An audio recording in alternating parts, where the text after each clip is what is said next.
$47 billion, gone. A startup that was once hailed as the future of work collapsed so dramatically that Netflix turned the disaster into a series. This is the business autopsy of WeWork, the company that promised to change the world, but instead became one of the biggest corporate failures of the decade. WeWork began with a deceptively simple idea: transform traditional office spaces into vibrant, community-driven environments. It wasn't just a place to work, it was a culture, a movement, a lifestyle. And investors loved it. By 2018, WeWork was one of the hottest startups on the planet. The company had over 800 locations worldwide, millions of members, and a valuation of $47 billion. Its charismatic CEO, Adam Neumann, was portrayed as a visionary, a once-in-a-generation entrepreneur who could do no wrong. SoftBank invested billions after a meeting that reportedly lasted only minutes. Everyone believed WeWork was unstoppable. But behind the scenes, something was very wrong. WeWork marketed itself as a technology company. But in reality, WeWork was a real estate company with a very risky business model.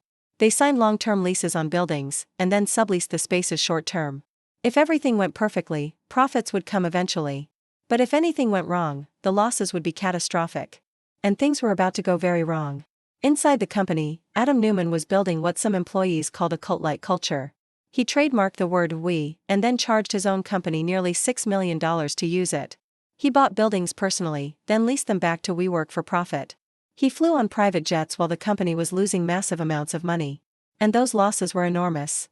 By 2018, WeWork was losing $219,000 every single hour.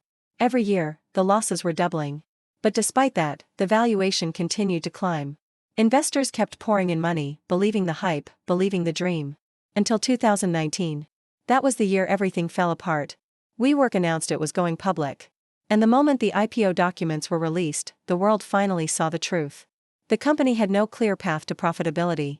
The losses were worse than anyone expected. There were massive conflicts of interest involving the CEO. And the financial statements revealed a company that was burning cash at a staggering rate. The media went wild.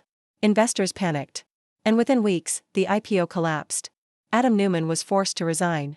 The company's value dropped from $47 billion to $8 billion. Thousands of employees lost their jobs.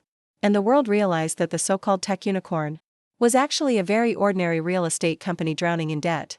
Under new management, WeWork tried to survive. They cut costs, closed locations, and attempted to rebuild. But the damage was already done.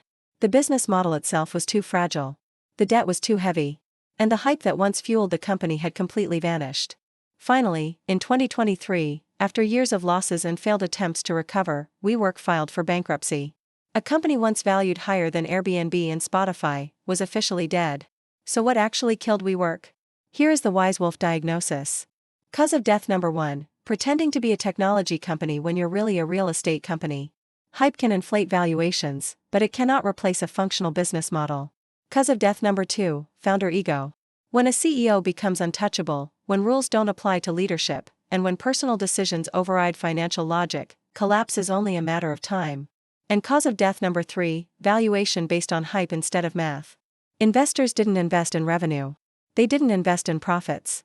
They invested in storytelling. And eventually, reality caught up. This was the business autopsy of WeWork, how $47 billion disappeared, how a global empire fell apart, and what every entrepreneur and investor can learn from this downfall. In the end, I need to ask you as always, to join the pack by subscribing to the channel and to be a wise wolf. Next episode, the rise and fall of Nokia, how a global giant lost the smartphone war.